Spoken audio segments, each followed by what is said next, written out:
আজকেও সাংবাদিক বৈঠকে বলেছে। এই অনৈতিক শব্দটা আসছে কেন? দেখুন, নৈতিক অনৈতিক এর মাঝখানে অনেকটা ভাগ আছে, এক একজন এক এক রকমভাবে ভাবেন। যেরকম আক্রান্ত যারা কর্মী রয়েছেন, অ্যারেস্টেড হয়ে রয়েছেন, তাদের পাশে থাকাটা আমার কাছে নৈতিকতা। আবার এবার কি মমতা বন্দ্যোপাধ্যায়কে বাদ দিয়ে খুঁজলে হচ্ছে? দেখুন, আমি কাউকে বাদ দিয়ে বা সাথে নয়, 21শে জুলাই শহীদ তর্পণ আমরা এখানে করছি।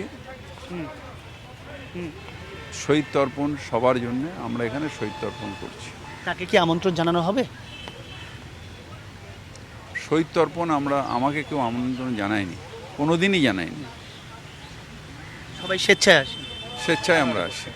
মূলত তুমি শুনতেই পেলে যে ফিরহাদ হাকিম যারা জানালেন যে কাউকে কোনো সময় ডাকা হয় না, স্বেচ্ছায় তারা আসেন। আমি আরও রয়েছেন এখানে যারা রয়েছেন দেখাতে বলবো সহকর্মী কল্যাণকে, তারা এই জায়গাটা পুরো ঘুরে দেখছেন। আমি একবার এখানে জাভেদ খান রয়েছেন, ঋতব্রত বন্দ্যোপাধ্যায় রয়েছেন, আমি একবার সেই ছবিটা দেখাচ্ছি, আমি কথা বলে নেওয়ার চেষ্টা করব।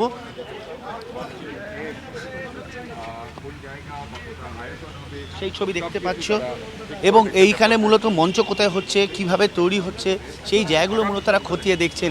এবং একই সঙ্গে দর্শকরা যেখানে বসবে তার জন্য যেমন পুলিশের সঙ্গে তারা মিটিং করেছেন।